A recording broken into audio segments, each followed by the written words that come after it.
Hello and welcome to our virtual town hall to discuss some of the issues that we've been facing over the past week or so. It's been a challenging time for us as a city. It's been a challenging time for us as a community, and certainly a challenging time for us as a nation. And we feel like this is a dialogue that doesn't need to just happen today. It's a dialogue that needs to perhaps start today and continue for a long time.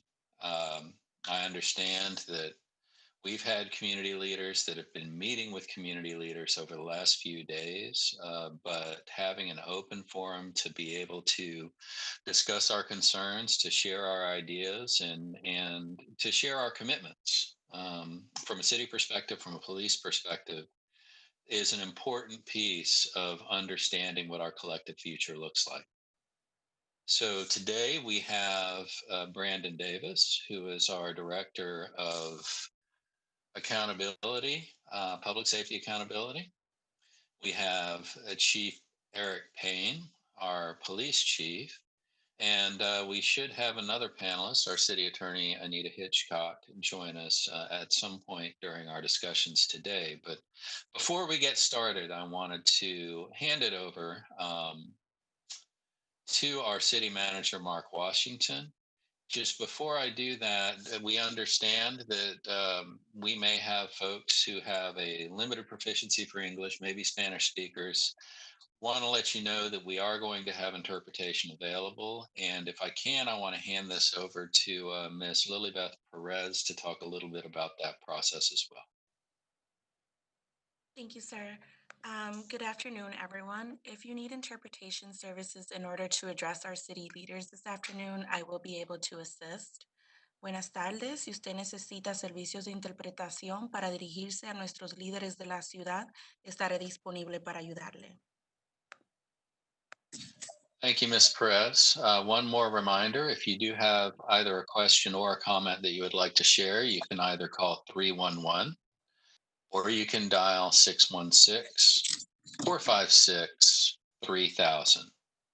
So at this time, let me hand it over to our city manager, Mark Washington, to share where we are, share why we're here today. Thank you, Mr. Matthews, and thank you everyone for being able to join us online.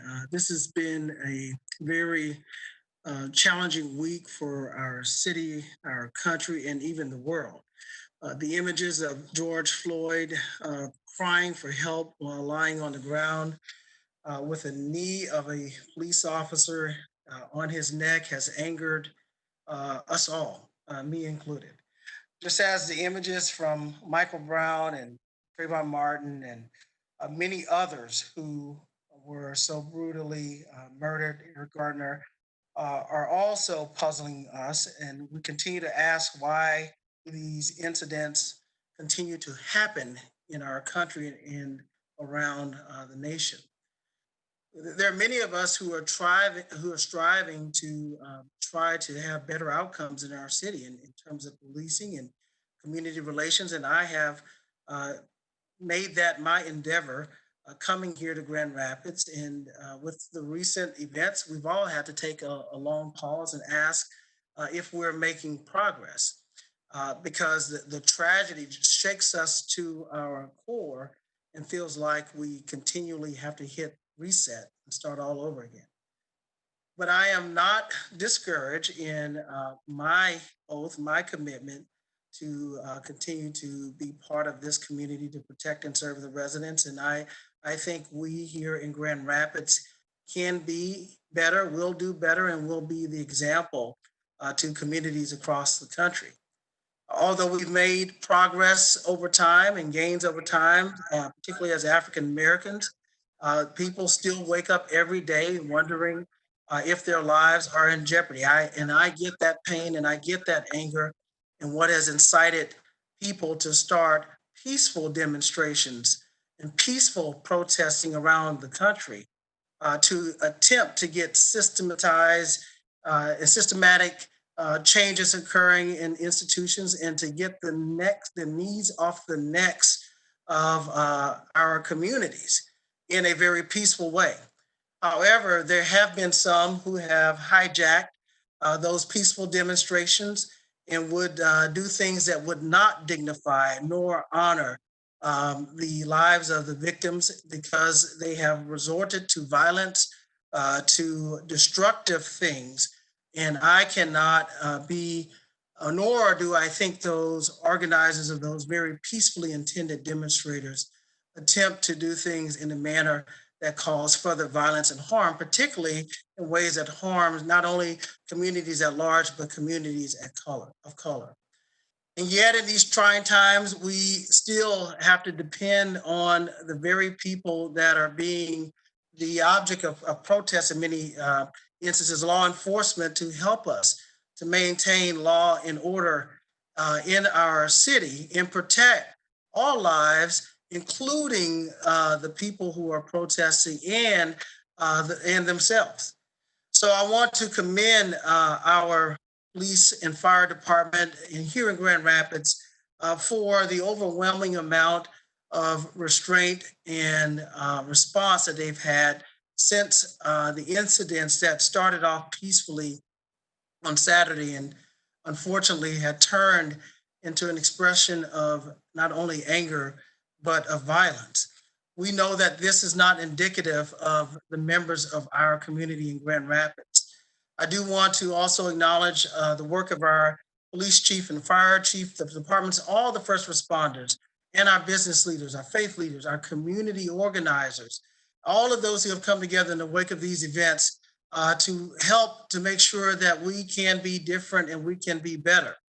I know that we can do good work in recovering, and I'm not just talking about broken windows and broken glasses, but I'm talking about the broken systems that are in place. Our city and our nation is faced with this incident that will test our resolve. And I recognize that the protests and the voices that are demanding change must continue. But as those voices continue, we are asking for continued voices, but not continued violence. We will and we must be able to maintain civility through this process. I do not want us to solely focus on property over people. I am not saying we would focus on breaking windows over broken systems, but we must be able to manage this in a way that continues to help our community bring about progress and change while we're managing two emergency situations, a global pandemic, as well as this wave of civil unrest across the city. This past week, I briefed the City Commission publicly on Tuesday about the state of our response and plans moving forward, and some of which we will talk about today. Since then, we've mourned, we've cried, we've kneeled for 9 minutes. I've done that several times. So as our police chief, we've tried to identify with organizers, we've attended rallies, we've chanted with community that Black Lives Matter and we can't breathe.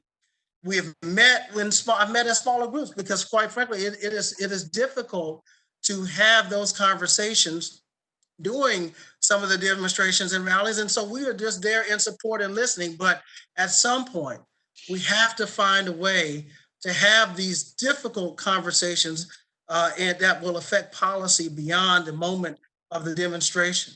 So yes, I have met with various groups in small group meetings with various members of our community, and we'll continue to do so. but we wanted to have this conversation today as we thought the moment was right. And we know, as Assistant City Manager said, that this is not it. We have a lot more to go. Some forms are more challenging and some than others, and some people just want us to listen, while others want us to act. Some want us to feel and empathize, and others want us to understand. And I think I am not saying we have to do one without the other, and we are attempting to do it all today, and this is a beginning. So with that, I'd like to turn it back over, I think, to Mr. Davis, if he will, actually, to pull up a couple of slides for us, and then I will yield it back to Assistant City Manager Matthews. Mr. Davis, can you pull up those slides at this moment, please? So I just wanted to remind the community, and I know that people are asking for new action, and we are committed to that. And we're also committed to, someone may need to put their mic on mute, please.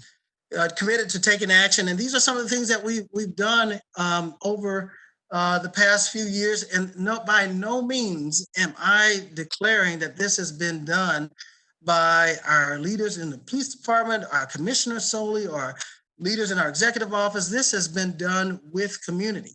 And because of community members, we've revised a youth interaction policy, trying to improve our interactions and outcomes with youth in this community. With community, we've revised and created a foreign national policy to make sure that we're more concerned about safety than we are about status of immigrants. With community, we've hired civilian staff.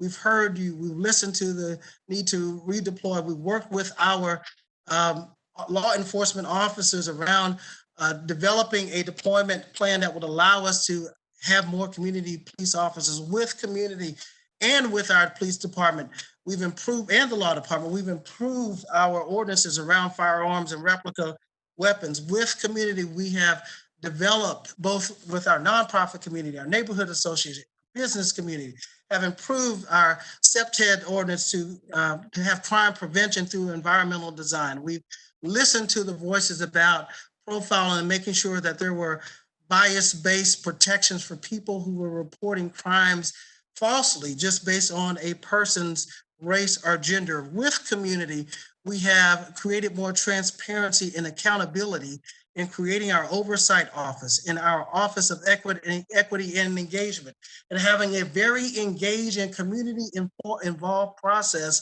of hiring our community police chief. And he has maintained the commitment to create that second shift of community police officers. With community, we have updated our human rights ordinance and listened to your voices around transparency, and all of our policies and procedures within the Grand Rapids Police Department are online, and we have done as much as we can to make available images from critical incidents and body-worn camera. Having said that, we know that this is, in many eyes of people, this is progress, but this is certainly not the end, and there's still much that's left to be done. And so with that, I'd like to now turn it over to our recently appointed Oversight and Public Accountability. Excuse me, I regress. I'd like to now ask our police chief, Chief Payne, if he will come on and have remarks before we ask our accountability and oversight officer to have comments. Chief Payne. Thank you, City Manager, and thank you to the community, those that are tuning in.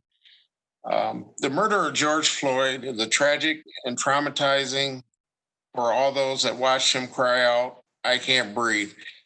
It was traumatizing to me and very upsetting. And I will reiterate, it was a murder at the hands of a police officer. There is indeed an added layer to that of the trauma that Black Americans, African Americans have experienced over the years by law enforcement. This is not lost to me. This is not lost to the men and women of the police department. We can do much better, and we will do better. This is why the GRPD remains and committed to identifying and remove biases from policies, protocols, and practices. We thank the community for their advocacy and partnership over the years and for walking alongside us to help us identify where we need to change and adapt. We have an excellent men and women of the Grand Rapids Police Department are committed to serve, listen, and adapt and continue to do their best to keep the community safe. They take their oath of office, they take their oath to serve and very seriously, and in today's times, how they serve is critically important. I will praise, I've said many times, I will hold them accountable, I will praise them, and I will defend them when the time comes. But change is needed. We accept the challenge of the community for reasonable changes that we can adapt within the police department. There are measures that we have looked at and we will continue to look at. And we can do, but we can't do it alone. Brandon Davis will share more of the steps the city and department has already taken, as well as initial steps that we look to implement. But before he does that, I'm going to give a brief overview of events that took place this week to establish some basis and context to those listening on the line. What I'm about to share is not all encompassing for the sake of time. On March 30th, we were informed of several protests and gatherings to take place in and around Rosa Parks Circle, with the largest one beginning at 6 p.m. On that day, last Saturday, two separate groups started to march from Rosa Parks Circle, one toward the Calder, a much smaller group. The other one ended up at the Grand Rapids Police Department. The marches and gathering were peaceful. However, around 8 o'clock, the tension began to change within the group.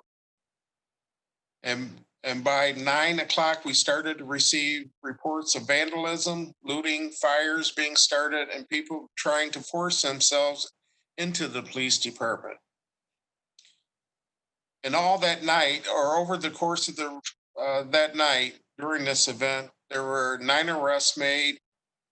I will report there were injuries to both officers and to protesters, but they were not significant injuries, which were very fortunate with the amount of time and the amount of contact that was between officers and the protesters.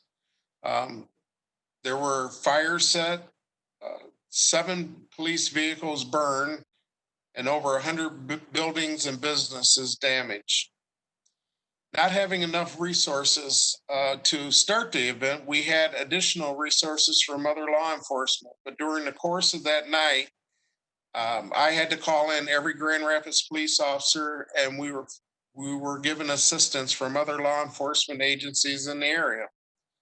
On March 31st, the difficult decision was made to call in the National Guard, and it was very difficult. I'd never wanted to have to do that, but it became necessary, and I was very thankful that they responded. They were called in their task was to board up buildings that had not been boarded up with in the 6 local businesses. Their other task was to assist us in establishing perimeters around infrastructures within the in and around the department to get order reestablished. We received information from downtown residents and Hartside residents that expressed their safety concerns over safety. So other resources had to be called in. The city also established a curfew for 2 days. It was a much needed pause for everyone to be able to settle down and regroup and figure out our next steps. On Wednesday, June 3rd, another protest was planned. We worked with the organizers of that protest, and I had the honor to kneel for 9 minutes in solidarity over the grief and the need for justice for the Minneapolis incident and for the trauma that has been experienced at the hands of law enforcement throughout time. I thank the community for allowing me that opportunity. On Thursday, yesterday, myself, city manager, and Brandon Davis met with a small group of people to hear their voice. I have further meetings scheduled. I believe the city manager has further meetings scheduled. We're here to listen. And what I will say to the community is that we hear you. And by working together, we can make the change that that is put before us. It has to be responsible. It has to be well thought out. With the mind of the community is first. Thank you, City Manager. Or I think Brandon may be up. Mr. Davis, are you ready? Let me just note as we pitch it over to Mr. Davis, we've got about 15 people on the line ready to make comments or ask questions. So just want to make sure that we provide sufficient time to be able to get to the people that want to be heard. Thank you. Yeah, let's go ahead, Mr. Davis, and get through the next section so we can take calls. Thank you. I will expedite my comments. First, I do want to start by making sure that I express how grateful I am to have the opportunity to serve in this capacity, to serve you, the citizens of Grand Rapids and our community. I want to be clear that as we talk about what happened over this week and over this weekend, it's important that we center the why.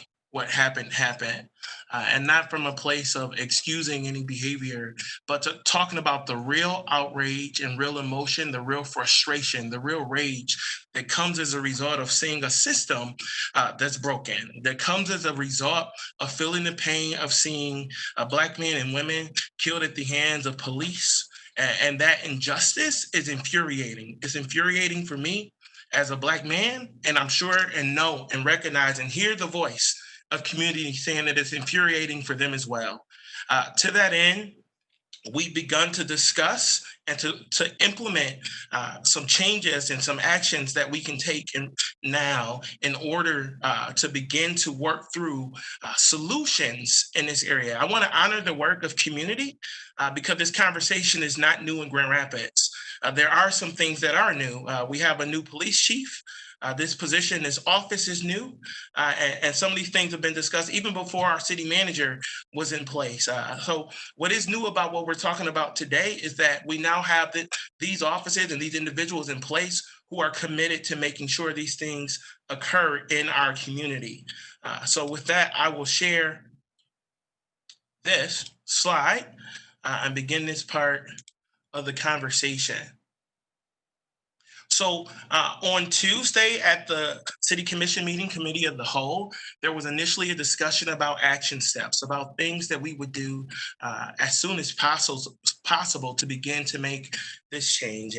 And we recognize, again, that some of these things have been discussed before, but we are putting action behind it. We recognize that mere words are not enough. We need action.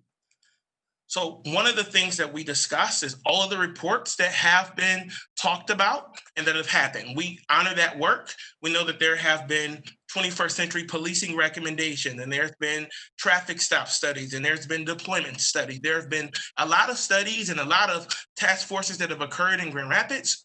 And we want to honor that and hold ourselves accountable to that. And one thing about accountability is it goes hand in hand with transparency. So to that end, what we will be doing is I will be releasing a report related to every recommendation that has been made to the city and every commitment that has been made to the city in those reports. And my commitment is to do that in the next 30 days. I want to honor the fact that originally I said 60 days when I talked about this, but I've heard community, we've heard what you said, and we're going to expedite that and make sure that that report is released in the next 30 days to make sure there is additional accountability and there is additional transparency as it relates to those points.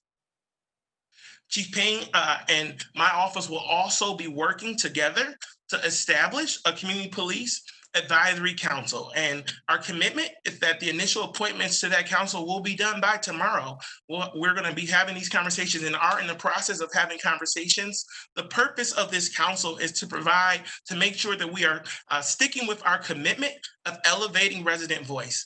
Be clear that our goal is not to make this a problem that falls on the lap of community. As leaders, it's our responsibility to find solutions to these problems. We understand that and we take that responsibility seriously, and we're not trying to shift that responsibility, but we want to honor the voice of community.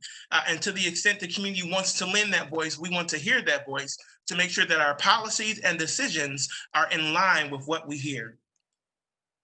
In action step 3, the city manager, along with the police chief and my office and the Office of Equity and Engagement, will host virtual town halls. And today was an update on policing in Grand Rapids that, as the chief already spoke to, it was an extension of some meetings that were already occurring. But in addition to this is only one engagement opportunity. We'll hold additional engagement opportunities where we will listen to the voice of community so that we can have additional feedback as we move forward. Dates for that will come out early next week. Action step number 4 talks about something that's very real and that people are experiencing. We have to recognize that seeing people killed, Black people killed at the hands of police is traumatic. There is vicarious trauma that goes along with that. I experience it. Even as a city leader, it is difficult for me as a person to see that and then to have to function in society. And as a result of that, we want to provide tools to the community in order to learn how to process and deal with that trauma. We don't have all of the answers, but we know there are experts who work in these fields. So the city is working with some of those experts to make sure that we have those things available. Again, dates related to this will be released early next week. Action step number 5 talks about a safety and accountability ambassador program. We honor the fact that there are individuals in community who are paying attention, rightfully so. We are grateful for those who are recording things on video and making sure that it's sent to the city so that we have a check and balance and we're able to see what's occurring and then take action about what we see. This safety and accountability program is designed to make sure we understand that safety and accountability are not mutually exclusive concepts. They are both imperative in the city of Grand Rapids, and we want to make sure that individuals have the tools necessary to perform this work. And we understand that one of the most important tools is a cell phone. We're not discounting that part of it, but we want to make sure people understand how the forms work and where to report these things and how those things work. And we want to make sure we also recognize that there are just some people who don't want to have these conversations with city leaders at this time, and we respect that. But there are members in community that they can speak to and that they trust who can help with that work. Action step 6 talks about partnering with community groups to identify and share strategies and learning opportunities for those who want to support justice. We've been hearing that there are questions from people in community that say, how do I serve as an ally? How do I support this cause? Where do I show up? What do I do? And as a city, we don't have all the answers, but we know through the collective wisdom of community and other leaders, along with the city, we can help to make sure that individuals have that structure to learn how to support justice, equity, and being an ally with communities of color. Action step number 7 talks about reviewing GRPD policies and practices with the focus on equity and innovation. Understand that my office is making a commitment to look at our policies, to look at our use of force policy, to look at our other policies. And when we look at that, we will be looking to see where do we need to make innovation? Where do we need to make changes? And not only where do we need to make changes, but what are the outcomes of this policy? Are the outcomes of this policy inequitable? If so, what changes can we make to that to make sure that the outcomes are equitable? It's imperative that we do that, and that is one of our commitments. Action step 8 talks about the fact that the Office of Equity and Engagement will increase and enhance training for city staff as it relates to equity, justice, and implicit bias.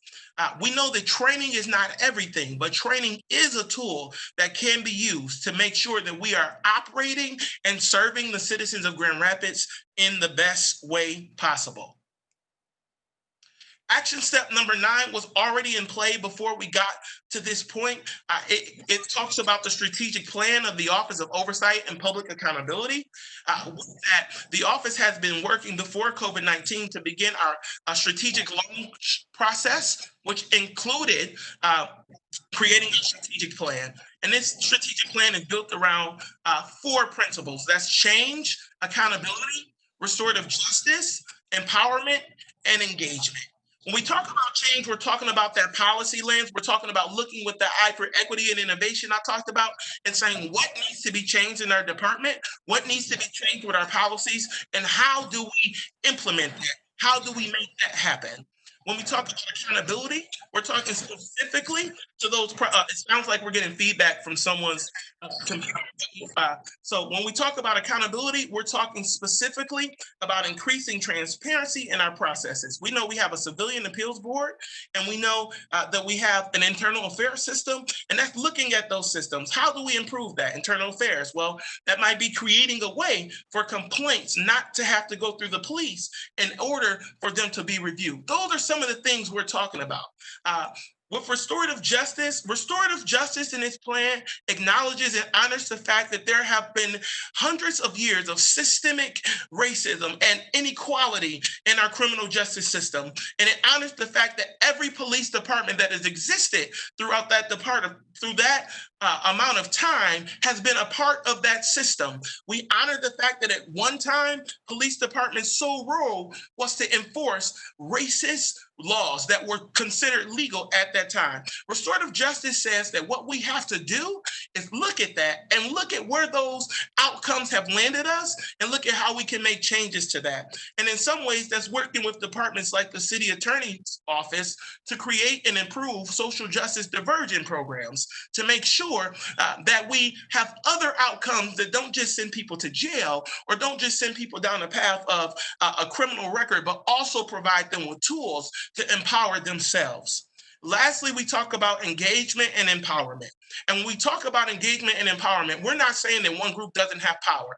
Not at all. What we're saying is that we want to be intentional about making sure that our community understands the laws, understands the policies, and understands how we move forward. And not only that they understand what we're talking about, but that we have our ear to them so that we always are listening to the voice of community as we move forward to make sure that we are walking and doing the right thing and that we honor citizen voice as we move forward.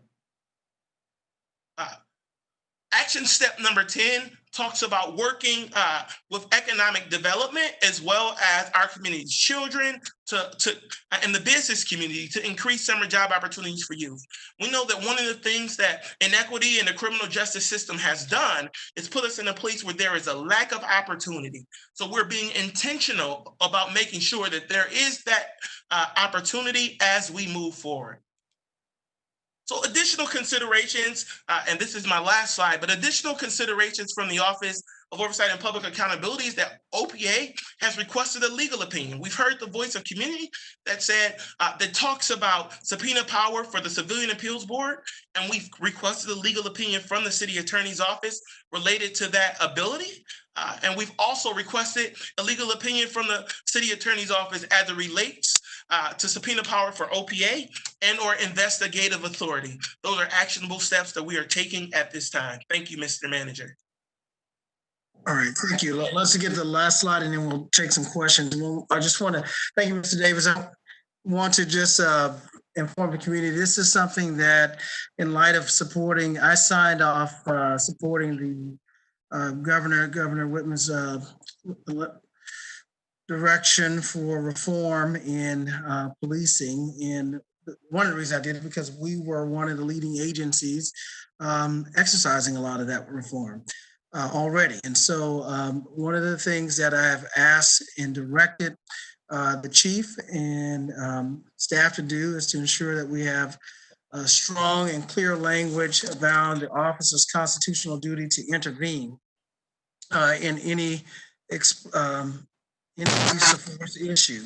So I want to make sure that we have a policy that requires officers to safely intervene. And I want to use the word safely intervene. If they see a colleague using excessive force, in any instances are violating departmental policies. So we have to police together, both with community and as well as within our department.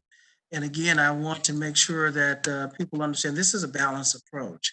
It is not just listening to one perspective. I have to listen to community. But I got a police department who are made of many women and men who are also dedicated to ensure safety. And we also have to be mindful of concerns as well and make sure that we move this community together. So with that, Mr. Matthews, I'll turn it over to you to convene any questions that we might have, facilitate those questions. Thank you, sir.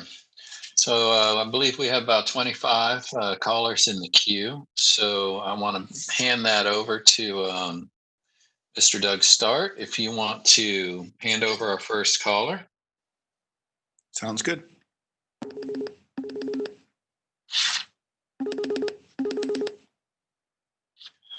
Caller, welcome to the forum. If you could turn down your computer volume, you've got 3 minutes to ask your question or make your comment. Your time starts now. Thank you so much. My name is Sarah. I'm a resident of Grand Rapids. I'm also a social worker, and I'm calling to ask you to call an emergency council meeting and challenge the mayor's proposed budget in favor of the people's budget before it's adopted on the 1st of July. It's crucial that this meeting is called immediately and that actual changes are made. The city is capable of making changes, just like other cities in the United States have been redirecting money away from their police forces. I believe that you could do that for the GRPD and funnel those funds into public services for communities of color. That's proven to keep residents safer. I think that the time is now to defund the police and fund programs that are proven to work, and to stop taking time and resources on methods that have been shown not to work when they were tried to be implemented and didn't produce changes.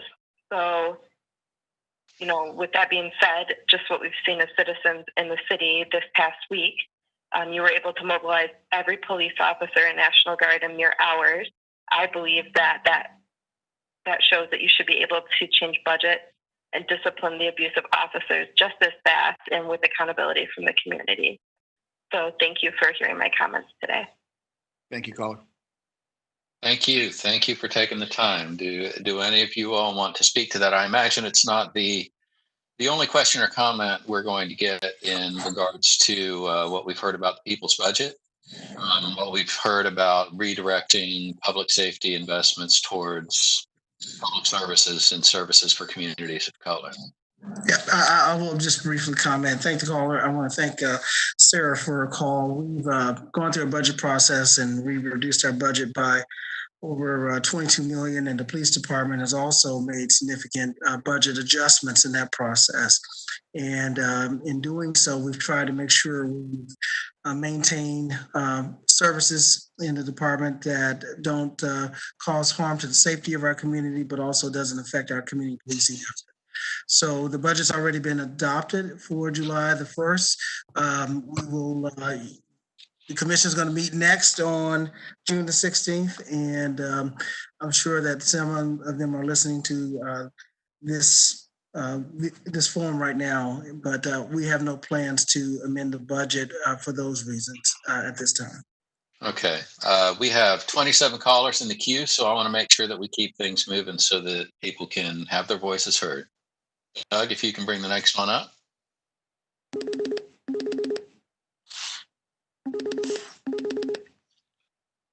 Caller, welcome to the forum. You have 3 minutes to ask your question. Your time starts now. Good afternoon, everyone. Thank you for taking my call. My name is Jake, and I'm a resident of Grand Rapids, Michigan, and I live a couple miles down the road from where the peaceful protests turned violent this past Saturday. I am very disappointed that a predominantly white agitator saw fit to ruin a protest that was meant to earnestly express the pain and grief of Grand Rapids' Black community. I believe these agitators did what they did to Grand Rapids was a failure to honor Black leaders, and that's a massive stumbling block in the fight for justice. But that's not what I'm here to talk about. I've already spoken my piece on that front. I want to call attention to the actions of a certain police officer from the GRPD that evening. There's a video that has been viewed 5.3 million times of an unarmed individual being pepper sprayed and shot at with a tear gas projectile at point blank range. If any of you are unfamiliar with that video I'm talking about, ask Mayor Bliss to check her Twitter mentions, because I've been sending that video to her every day, and I will continue to do so until something meaningful has been done about it. There's an article that has been written about the incident by Wood TV 8 that says, and I quote, News 8 has asked the GRPD about the use of force on Tuesday, and police have declined to talk about their tactics. I understand that an internal investigation has been launched concerning the incident, but the record shows that police officers from any city rarely face adequate consequences for excessive use of force, even if they are investigated. I'm afraid that this is what will happen with the GRPD officer in question, and they will be allowed to go back on duty with their poor judgment, unchallenged and unpunished. At the end of my time, I would like to hear from Chief Payne about his feelings of why this incident happened in the first place and what he plans on doing about this. I want to hear it from his mouth, because I know he doesn't have a script for that. This isolated incident speaks to a bigger issue that I want to bring to all of you today. The GRPD's use of tear gas, pepper spray, and the utilization of the National Guard, which got here at the drop of a fucking hat, by the way. These are not tools that heal communities. They intimidate and maim, and it's a crying shame when they're used on those who haven't broken the law. I looked at the GRPD's budget for the past 3 years, and what was said about defunding it $22 million. What I find, that's not true. This year it's $56 million, and it has increased $3 million from 2018 to 2019 to now. And I'm really curious about how much of that budget goes towards riot gears and chemical weapons that are going to be used against citizens. I'm glad that the Michigan Senate has approved a bill that will require police training on de-escalation and bias, even though it's not starting until 2022, apparently. However, you must be committed to methods of policing that render the use of these weapons of malice completely needless. It is for that reason that I am calling on Mayor Bliss, who I hope watches this later, to defund the GRPD and allocate the money that would have been used to buy riot gear and chemical weapons to efforts that will truly heal and empower our communities. If I have any time left, I want to remind everybody in the chat, the only boys in blue that are worthy of respect are postal workers. I yield my time. Thank you, Chief Payne. Did you want to speak to the question regarding the incident that's made its way around social media here over the last few days? Yes, sir. I've directed our internal affairs unit to make that their only priority, and they're working on it. I think you can imagine there's a number of countless reports written that night, and I want to be as thorough as I can. I want them to be as thorough, so when they bring me the information, I can make a decision on the action that will be taken. There are hours of video that has to be looked at and weeded through. So as much as I want that investigation, I do not want to rush them, and so that I have all the information and am able to make an informed decision on that particular incident. So it's their priority. It's all they're working on, and they are looking into it. Mr. Matthews, let me just add, Chief says he doesn't want to rush them in error, but as he said, we have asked them to make a priority. But I just want to make it clear, those of you who are, the police department does not report to the mayor, nor does the police department report to the city commission. The police chief reports directly to me. And so I know that many people are, and personnel matters, such as officer conduct, are not within the purview of elected officials. They're management issues. We have a city manager, form of government, council manager, form of government. And so those are actions that the staff have to manage, and elected officials by charter are prohibited from interfering in personnel matters. They can only manage the matters of their appointees. Thank you, City Manager. Mr. Stark, do we want to get the next caller on the line? You got it. Caller, welcome to the forum. You have 3 minutes to ask your question. Your time starts now. Hi, thank you. My name is Rick, and I'm a resident of Grand Rapids. It's clear to all that public support and trust in the city and the GRPD is dwindling, and our communities of color deserve so much more. I'm here to ask the City Commission to call an emergency budget meeting regarding the budget set to begin July 1st to discuss the people's budget. The reform efforts mentioned are not sufficient because they ultimately increase funding for the police. The People's Budget advocates for reducing police funding and increasing funding for public services that improve the quality of life for communities of color which have historically been over-policed and disinvested in. The mayor of LA just announced a cut of $200 million from their police department in response to the demands of Black Lives Matter and the People's Budget of LA. We ask that you enact similar measures. We also know that Grand Rapids intends to cut $22 million from public services by fiscal year 2021, besides in business resiliency and public safety. We also know that the GRPD intends to hire 3 full-time officers and only 1 crisis intervention and health specialist. The people don't want more police. Thank you. That's all. Thank you, caller. Thank you. Thank you. I believe, Mr. Manager, you've spoken a little bit to the people's budget. Perhaps we'll move on to the next caller. Yes, I think that's appropriate. Mr. Start, if we can move on to the next one. Caller, welcome to the forum. You have 3 minutes to ask your question or make your comment. Your time starts now. Thank you for taking my call. Good afternoon. My name is John Krondyke. I'm a resident of Grand Rapids, and I believe that public safety will come from enhancing public services such as housing, education, and health services. I want to add my voice to the chorus of those strongly encouraging you to reallocate funding away from the GRPD and into such public services, especially for communities of color that have been disinvested in. Not a question, but just my comments to add to the chorus there. Thank you for taking my call. Thank you, caller. Thank you for calling in. Mr. Start, if we can move on to our next caller. Caller, welcome to the forum. You have 3 minutes to ask your question. Your time starts now. Hello, my name is Peter. I'm a Grand Rapids resident. Thank you for your time. So I am looking at the status update to commission from February 25th, 2020, from the Office of Oversight and Public Accountability. I assume that you are all familiar with this. Yes. For a second, everyone listening, I'm just going to read directly from it. On the 3rd page, you have the 12 core elements of effective civilian oversight, which is taken from the National Association for Civilian. Point number 1 is transparency. Point number 2 is adequate jurisdictional authority. And point number 8 is public reporting and transparency. Further down on that same document, you have a SWOT analysis. On the weaknesses, you have lack of transparency, lack of independence, and in parentheses, PD controlled, reluctance to adverse rulings, and lack of diversity. So on one hand, I am happy to hear that you are pursuing some jurisdictional authority. It will be heartening to see what happens.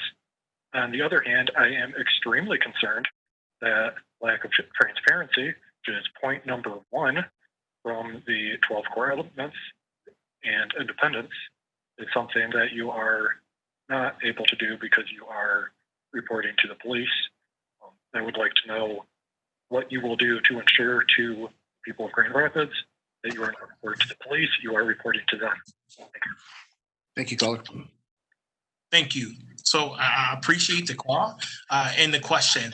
So first is a point of clarification. I don't report to the police. I'm not embedded in the police department at all. I report directly to the city manager.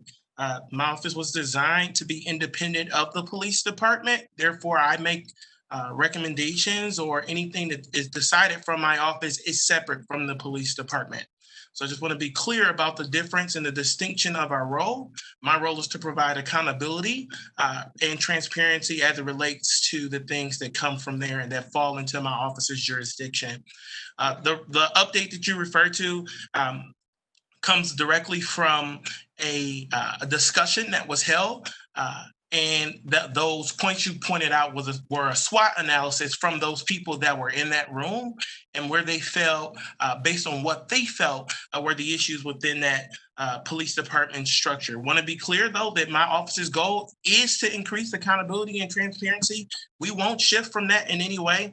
The manager created my office so that that would occur, and that is my commitment. My commitment is to do justice without regard for where anyone else would fall on that topic. My commitment to you is that I will always do what I believe to be the right thing, and to pursue justice at all costs.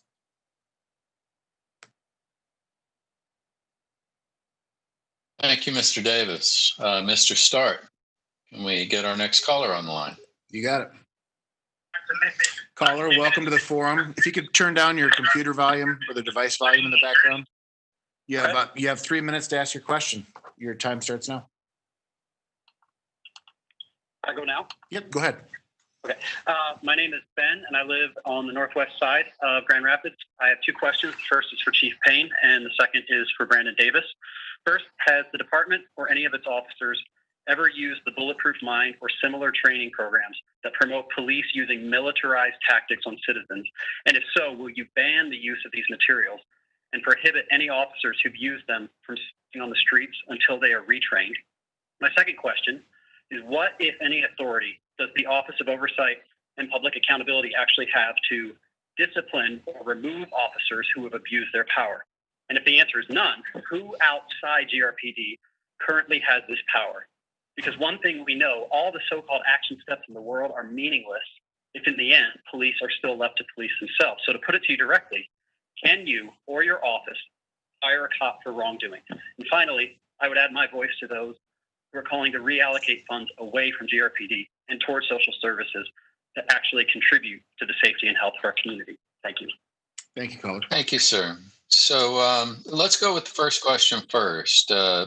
Chief, I do think that there's some value in speaking to the training and the preparedness that you have for your officers. And I don't know the book that he's referencing, but it might be helpful for you to talk a little bit about what it is that you are training your officers on, and then we'll go to the question for Mr. Davis. Yes, that particular book I'm not familiar with, so that has not been a part of our training to my knowledge.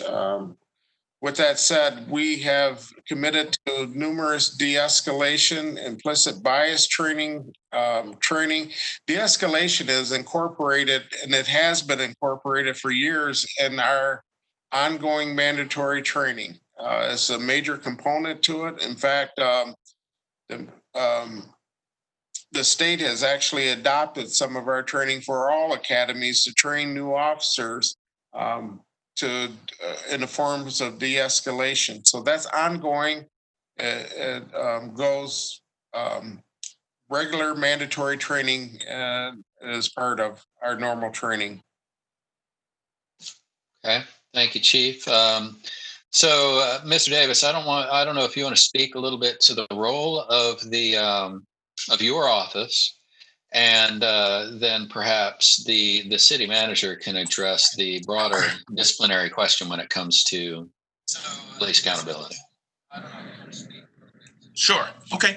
So as it relates to my office, it's important that we keep time in perspective right now. So I've been officially in this role for the last 3 weeks. Prior to that, we were building the infrastructure of the Office of Oversight and Public Accountability. While we were building that infrastructure, that goes to that strategic planning process that we were talking about. That strategic planning process should get us to a place where all of the nature of the authority and the strategic priorities of the office are completely planned out. At this point, the role of the Office of Oversight and Public Accountability is to review and make recommendations, and the authority as it relates to those things, specifically determination in the city, is a question that I'll turn to the city manager to respond to. Yeah, I just want to be clear. So we can't have too many chiefs. So we got one police chief. That police chief is responsible for hiring and firing officers, disciplining them, as well as training, and he is the chief of the department. His decisions, though, are not without accountability. So there are appeal processes that involve citizens and other agencies, other departments within our organization that assist in those investigations. So you have internal affairs, but you also have the law department, who's also adds additional support in that process, labor relations office, as well as now our new oversight and accountability office. So this adds more oversight. Ultimately, all decisions that occur with employees, even upon appeal, land with me.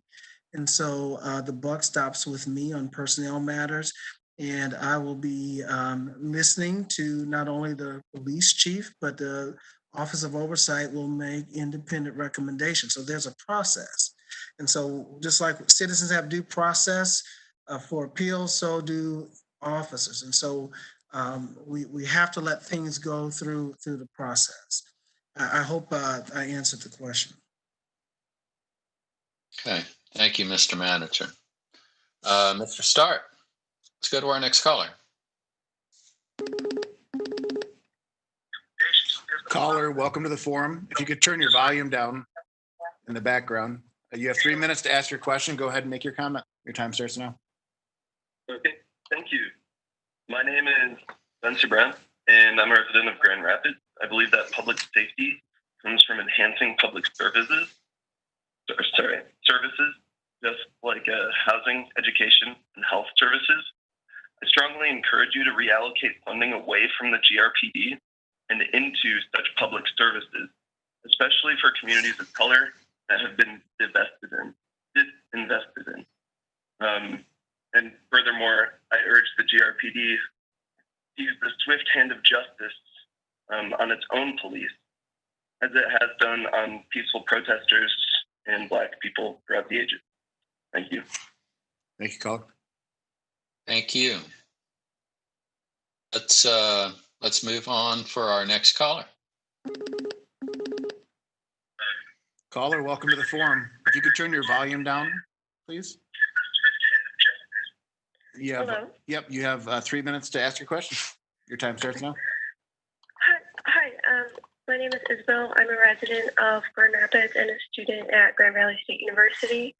I was at the protest on Saturday, and I just want to make a comment first, urging fellow residents of Grand Rapids to support the people's budget and push the city to have an emergency meeting on regarding the budget set to come into effect on July 1st, to defund the GRPD and move funds away from GRPD to public education and public services.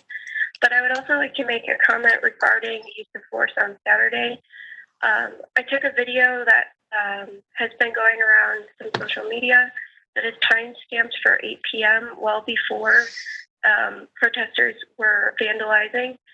I would also like to make a comment that violence is against people, vandalism is against property, and it is evident from the events following Saturday that GRPD serves to protect property and not people.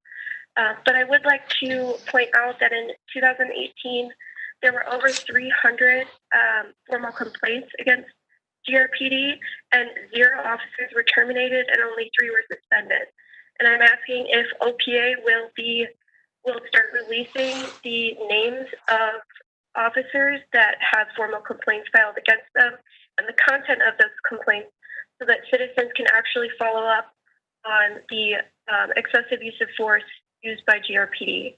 And I give up my time. Thank you, caller. Thank you. Appreciate you making the time to have your voice heard. Chief, do you want to speak to the comments in terms of the role that you see your officers playing when it comes to these kinds of free expressive activities? Yes, sir. With this and with my priorities day to day, the safety of the community is number one. I want every community member, any visitor, to be able to come to the city of Grand Rapids and feel safe. So that's my number one priority. That's a priority for the Grand Rapids Police Department.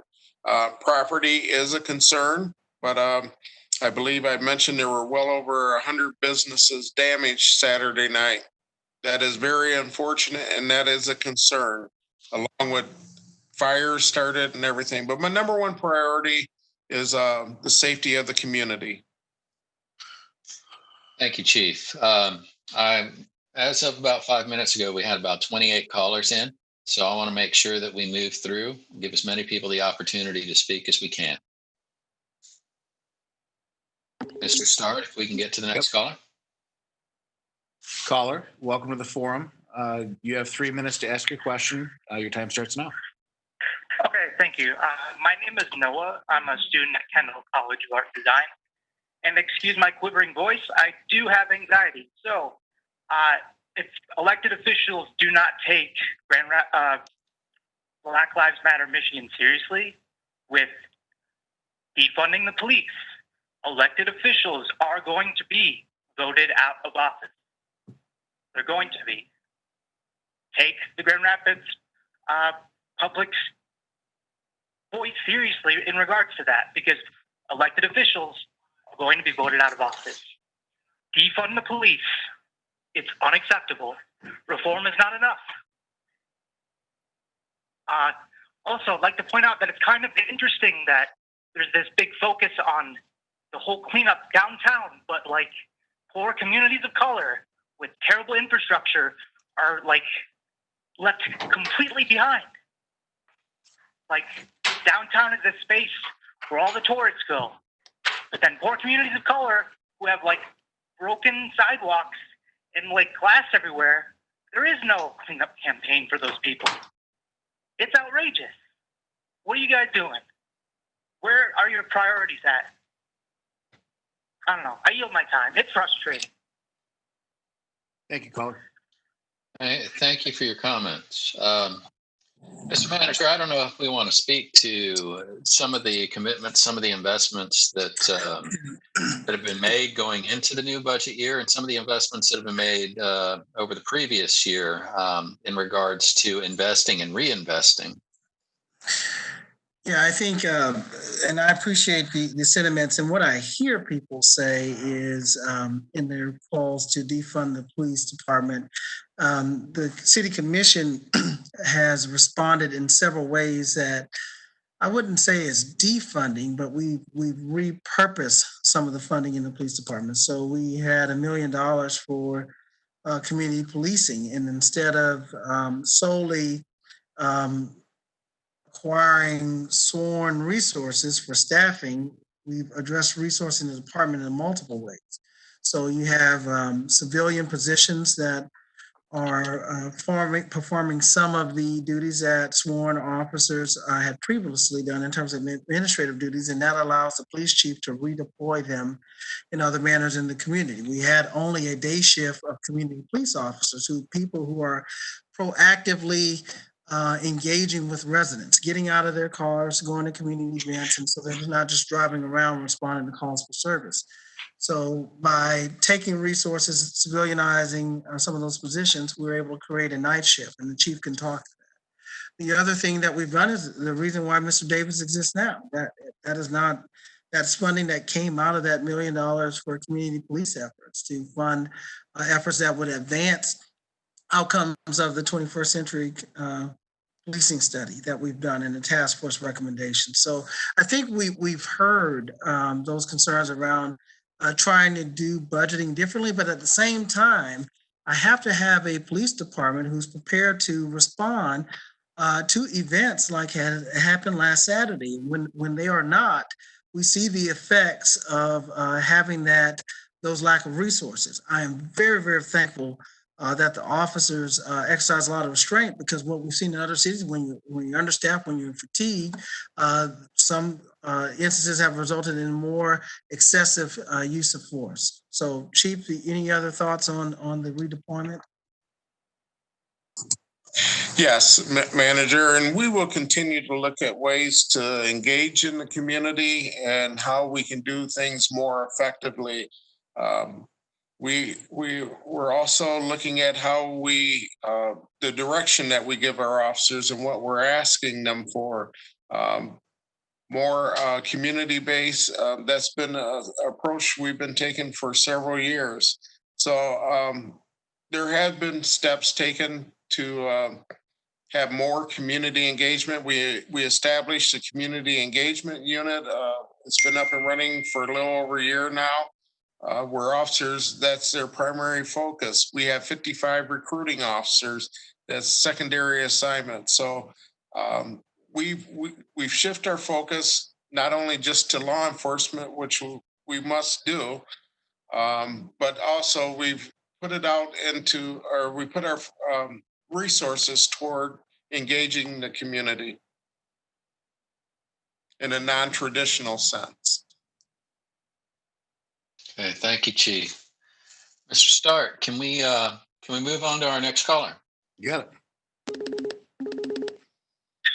Caller, welcome to the forum. If you could turn down your volume in the background, you have 3 minutes to ask your question. Your time starts now. Thank you so much. My name is Teresa. I am a resident of Grand Rapids, and I just wanted to add my voice to the many others who will be able to be on a call and are otherwise in the comments, to just be in support of the people's budget, that reallocate funds from the GRPD to services that we really do need that will uplift the community. I heard a lot of you say that funds. Did we lose the caller? Are you there, caller?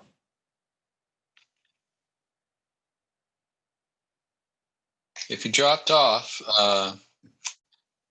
see if you can call back in. We'll get you back. We'll get you back to the front of the queue. Mr. Stark, can we move on to our next one? Yep.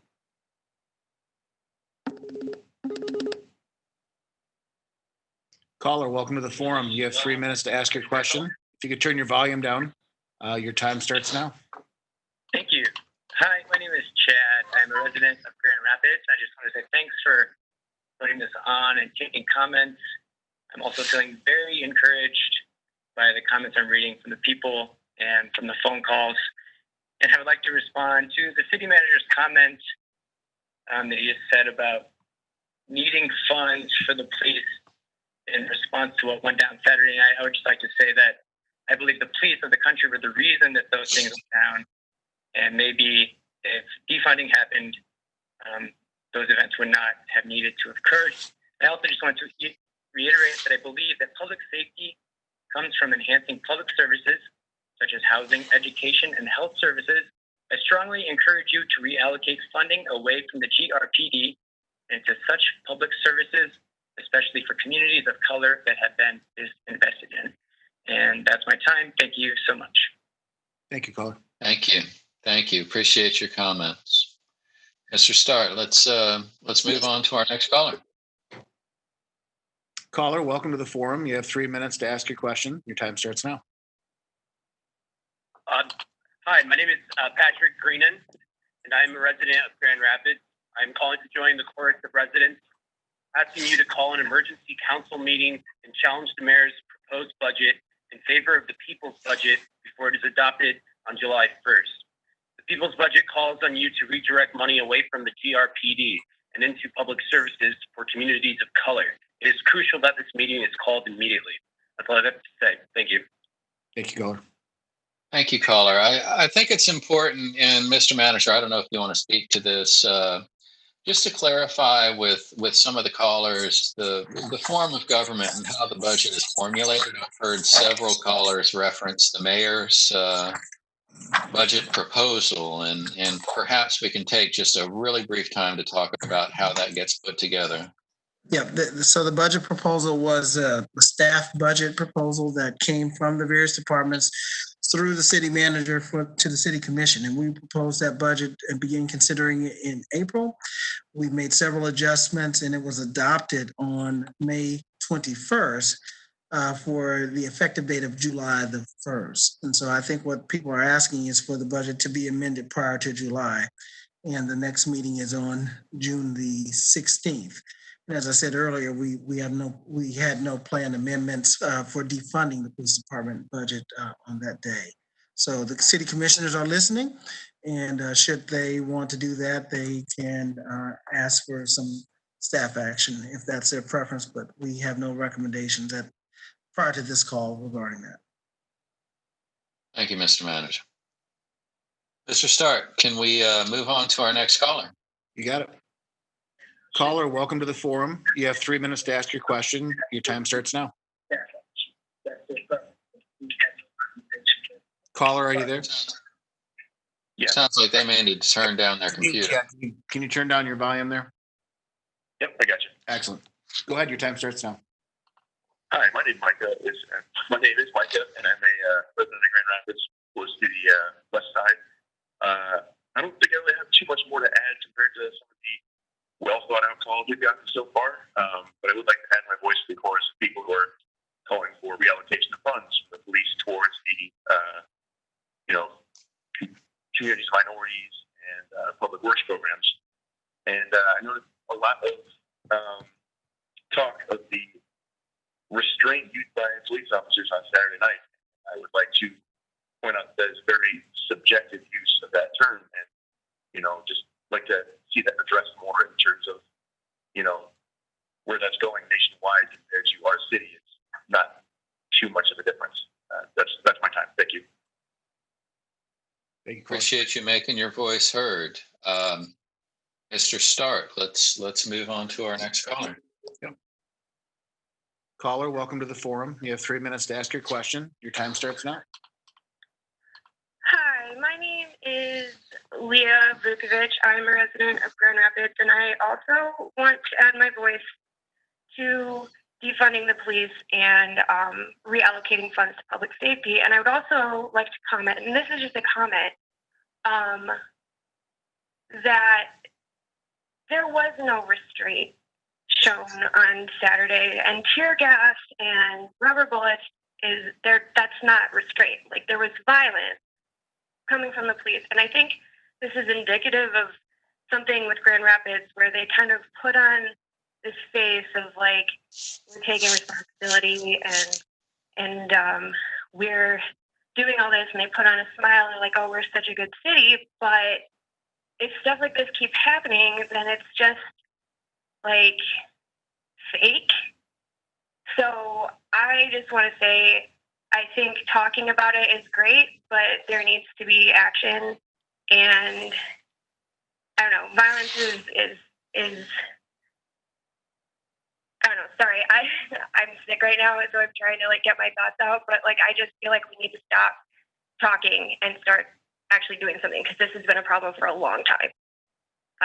I yield my time. Thank you. Appreciate you making your voice heard. We still have about 28 people in the queue. We're going to get to as many of you as we can between now and 1:30, but I do want to note that we have to go off the air at 1:30. If you're on the line, though, stay on the line. We have someone available who's going to make sure that we record all of the comments that we receive. So stay on the line, and we'll work our way through the queue to be able to get everybody's comments recorded so that we can report that back out to the community. With that, Mr. Stark, can we get to our next caller? Yep. Caller, welcome to the forum. You have 3 minutes to ask your question. Your time starts now. Hi, my name is Alexandra, and I'm a resident of Grand Rapids. I'm calling to join the other callers and asking you to call an emergency meeting and challenge the mayor's proposed budget in favor of the people's budget before it's adopted on July 1st. We understand that you have a meeting scheduled for July after it's in effect. That's why we're calling for an emergency meeting. The people's budget calls you to redirect money away from the GRPD and into public services for communities of color, such as housing, education, and health services. It's crucial that this meeting is called immediately so that the community's concerns, thoughts, and needs are actually addressed rather than just blown off like we've seen so far. I yield my time. Thank you, caller. Thank you. I do want to reiterate, and the manager noted this a little bit earlier. I've heard a number of callers reference the mayor's budget proposal. The city of Grand Rapids is a council manager form of government, which means that the budget is prepared collaboratively with the staff, and then it is brought forward to the full commission for deliberation and for adoption. The mayor has an equal role to all the rest of the commissioners when it comes to the budget. And to the manager's point, when we talked about that, if the commission does want to change course or take action, they take that action as a body. But the budget is proposed, is brought forward by the staff, and then it's approved by the full commission. With that, Mr. Stark, can we get to our next caller? Yep. Caller, welcome to the forum. You have 3 minutes to ask your question. Your time starts now. All right, thank you so much for taking my call. And I also want to thank the police officers who are doing the right thing, who have upholded their oath to protect and serve everyone. Thank you very much. My question is, for police officers who have been known to have abused their power or have incident reports or have been fired, why are they allowed to still have their pensions?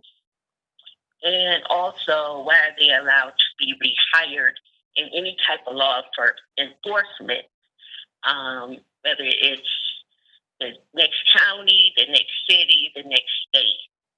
Why is that allowed? Thank you. Thank you, caller. So I don't know who would be the best person to answer the question about how those systems work. Yeah, let's yield to the police chief about his approach in terms of how officers are eligible if they're dismissed from the city, and then perhaps he or Mr. Davis can also talk about what other agencies might consider when hiring. Yes, as far as dismissal from the police department, there's a process. There's employee rights that we must follow through the collective bargaining system in any discipline, including termination. So that process has to be followed. It generally starts with internal affairs or it does start with an internal affairs investigation. And then findings, after all the facts are gathered, a determination is made. What I'll speak to, part of what was asked was them being hired once they're terminated from one department and moved to another. I believe it was in 2017, there was a bill passed where officers' conduct and why they left service of one department is now part of the licensing program with the Michigan Coalition of Law Enforcement Officers, MCOs. That is tracked now, and before an officer can be hired, they have to go back and look at why they left a different department. So that was a problem. I believe it's getting better where officers just can't jump from department to department and be hired by law enforcement. I would have to yield to the pension question on how that is handled. I'm not sure on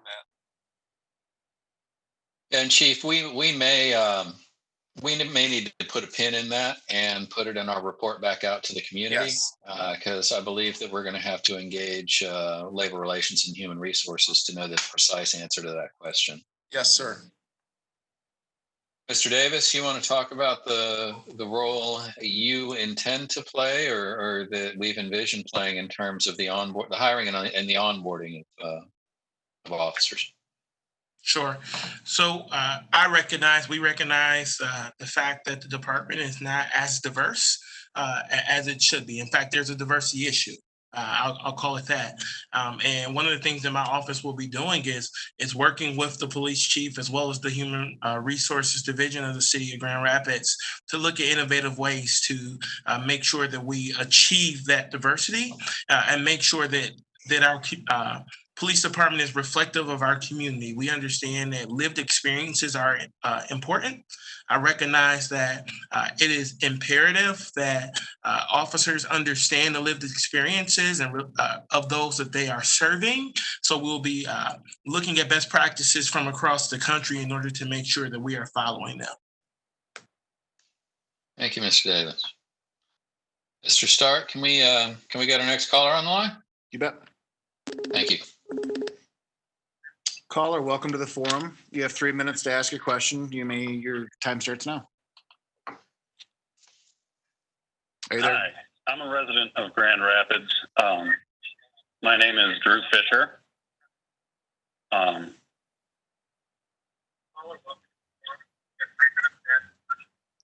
If you could, Mr. Fisher, you may still have your volume up on the computer. I want to turn that down. Sorry. Okay. I'm a resident of Grand Rapids. My name is Drew Fisher. To the question of the OPA's role in making recommendations as far as termination of officers, I'm wondering if that goes to the police department or if that goes directly to Mark Washington. That is one thing.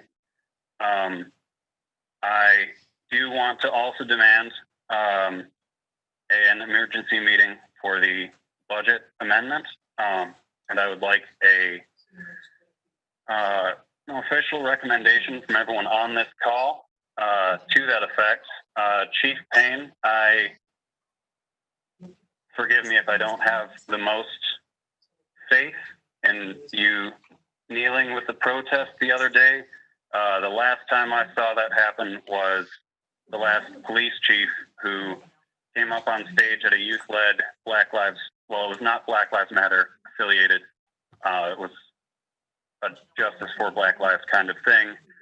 And he said he was there to listen and then sat down, and 5 minutes later was behind the stage paying no attention to the goings-on and laughing with his buddies. And that did not give me any faith in change, and it sounded a lot like what I'm hearing today. So I would like to also urge the reallocation of funds to public safety, health, housing, and education services. Thank you for your time, and thank you for putting this on. I yield my time. Thank you. So there was a question in there about what the process is in terms of discipline. Now, the OPA is a new piece, a new tool. But I think it would be helpful for folks to understand exactly how the disciplinary process works right now, from the beginning to the recommendation to next steps all the way through the CAB review. Sure. So the current process as it relates to investigations and supplement and discipline that will follow that in the city of Grand Rapids is as follows. In the cases start in the Internal Affairs Division of the Police Department, the Internal Affairs Division makes a recommendation to the police chief. In that room for the Internal Affairs conversation will be the police chief, along with the Internal Affairs staff, a representative from the city attorney's office, a representative from labor relations, and now that my office exists, the Office of Oversight and Public Accountability is also in that room to give recommendations on our findings related to that. After that process happens, the chief ultimately makes a determination on where the chief falls on an individual case. The chief can then make a determination on certain levels of discipline. By charter, when it gets to a certain level, it has to be signed off on by the city manager. But before we get to a disciplinary stage, if a citizen disagrees with the findings of the Internal Affairs Division or by the chief, in certain instances based off of policy, they can then appeal that matter to the Civilian Appeals Board. The Civilian Appeals Board, in cases where they have jurisdictional authority, has the option of making a determination that changes the decision of the police department, meaning if the police department did not sustain something, the Civilian Appeals Board could then sustain it or find that the officer violated the policy in that way. In the event that that finding is made, then it is sent to the city manager, and the city manager has the authority as it relates to discipline at that point. The new piece is the Office of Oversight and Public Accountability being a part of that. Once a closed investigation is done, meaning once the police department makes a finding, the Office of Oversight now has the ability to review that finding and give recommendations related to that. Again, it's important that we note that the office is new. So we were in the process or are in the process of building out all of those things. So current state is that we review those investigations that are able to make recommendation and public findings related to those things. Mr. Matthews, I'd also like to respond to the questions earlier about the people's budget. And I had, and I think several of the commissioners also received communications, and I did ask our chief financial officer to respond to that. And I just got communication that our CFO, Ms. Claren, has a draft response, and we'll try to get those communications to the persons who sent the email by today. Sure. And it may be that we can post some of that information through OPA as well as we continue this dialogue. I think it's important to have all the questions and all the answers out somewhere where we can all refer back. So we have about 5 minutes. Mr. Start, let's see if we can get a few more people in the queue. You got it. Caller, welcome to the forum. If you could turn down your volume in the background. Okay. You've got 3 minutes to ask your question. Go ahead. Your time starts now. Okay. Hello, my name is Marie. I am a Black life living in Grand Rapids, Michigan. I will not waste time by reiterating everything that everybody has already said over and over again, but I do want to point out that the demonstrations that happened that I witnessed were very strategically placed 5 cop cars that were set on fire by flares that were found inside of those cop cars. Nobody's really called attention to that, so I really wanted to point that out. The main thing that I want to point out is that we need to fully pardon and dismiss any charges that have been raised up by any protesters or demonstrators during any of the demonstrations that have happened over the past week, especially for those that are juveniles. I want to know what your plan is to make sure that instead of focusing your resources on prosecuting protesters, that you're actually going to hold police accountable for not only setting up opportunities for violence to be portrayed, but for also holding those officers accountable that actually agitated the rioters. That's what I want to know. Thank you. Perhaps Attorney Hitchcock can speak to the justice process. City Attorney, Thank you want to speak to that piece? Yes, thank you. So the different offenses fall under 2 different offices. The misdemeanors will fall under the city attorney's office. The felonies will fall under the county prosecutor's office. So our commitment as far as our cases is that we have to take it a case by case basis. We'll look at those cases through a fair, equitable lens and do what we've always done, is to take each case, look at the elements and look at the facts, and then try to come to a fair resolution, which does not always mean that we're going to suggest jail or suggest fines. But we do have a diversionary program that we had for years that we consider to work with people with. We also now have the Office of Oversight and Accountability and their program. And so together, we'll work together, be fair and impartial. Each, like I said, case by case, penalties will depend on the actions. I hope that answers your question. Thank you, City Attorney. Mr. Start, can we maybe get one more caller in, comment or question, and then we'll give some final remarks and be able to guide folks who haven't had their chance to get on the air. Sounds good. Caller, welcome to the forum. You have 3 minutes to ask your question. Your time starts now. Hi, good afternoon. My name is Jason Wall, and I'm from Grand Rapids, Michigan. Before I begin, I would like to echo the sentiments of previous callers and call for an emergency meeting in order to address defunding the Grand Rapids Police Department. I would also like to address concerns with regards to releasing protesters offering them a full pardon, and refunding bail. My question is directed towards Chief Payne. Chief, you've been with the Grand Rapids Police Department since 1987, September. During that time, you have been party to, witness to, and somewhat complicit in several acts of excessive force and discrimination against Black members of the community. Under your watch, since 2017, there have been at least 13 reported instances of Black children being held up at gunpoint, and these are children under the age of 18. Most recently, Carrion Baker, 12 years old, who was arrested for chasing his friend with a stick in June of 2019. You've updated your youth interaction policy, but these updates clearly are not working. In addition, even under your watch, Chief, Tabitha Phillips, just last month, was brutally beaten, had cuts on his face, and you came out and said that that wasn't excessive force. If that was your son, is that how you would feel?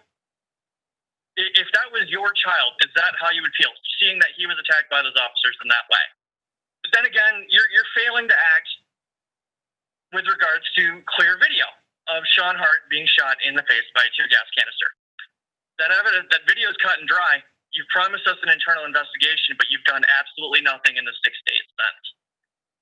Why should we as a community trust you to be the individual to bring about the change that is needed in the police force? Thank you. I'll hang up and listen for your comment. Thank you, Lord. Yeah, as I mentioned, the incident with Mr. Hart is currently under investigation by our internal affairs unit. Mr. Davis walked you through the internal affairs processes where we intake our complaints. Ultimately, it is the chief of police. Some of the things you reference, I was not the chief. I have since been the chief.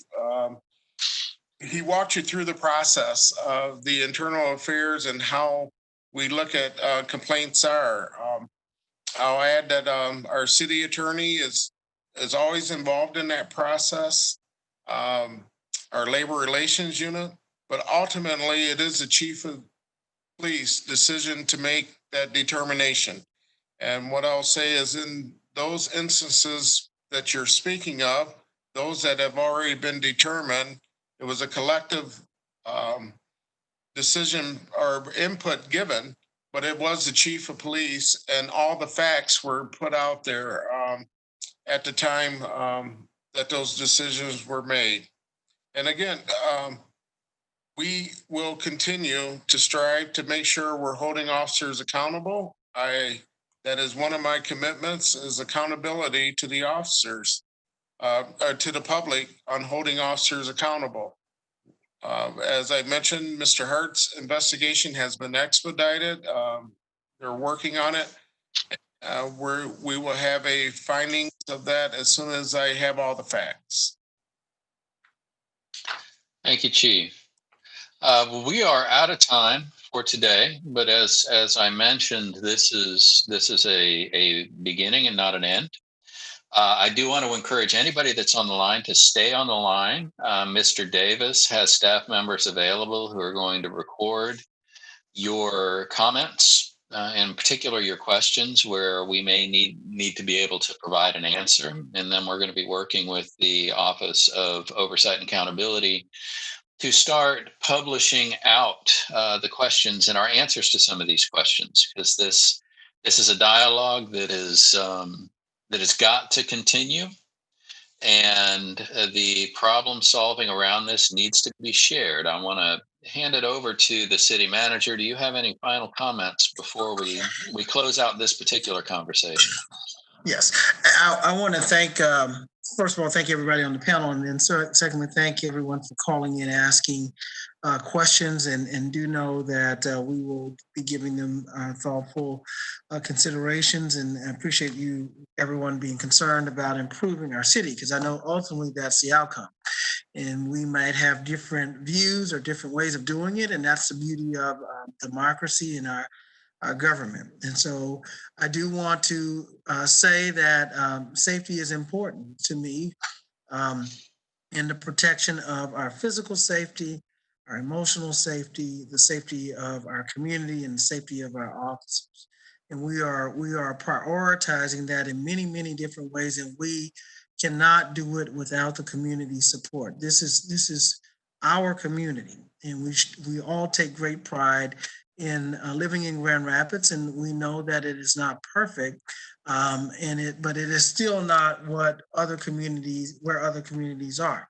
And we will do our best to continue to improve, and just be honest with the needed improvement. That's need to reform government and reform the way that we deliver services. But also, I think we need to embrace those areas in where we are meeting the expectations, and we do have many, many, many dedicated employees in our city government who are going above and beyond customer expectations, who take their jobs very seriously, take their oath very seriously, and will protect to death people who may not even agree with the existence of their office. So I want to thank everyone. I want to thank those who are traumatized by what is happening across our country.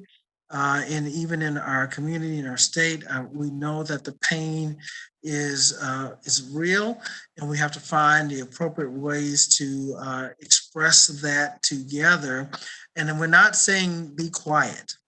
We're not saying, but peace does not mean be quiet, but it does mean we should not be destroying our community and destroying people, and as well as property. But we are certainly not saying we do not want to hear the voices, and that's the reason why we're here today. And I welcome everyone to call on the 16th as well to continue the conversation. And Mr. Davis and the chief will also be posting future town halls. Thank you. Thank you. Thank you all. If you're on the phone, please stay on the phone so we can get your questions and comments. Thank you to all your panelists, and thank you to everybody that's had an opportunity to participate today.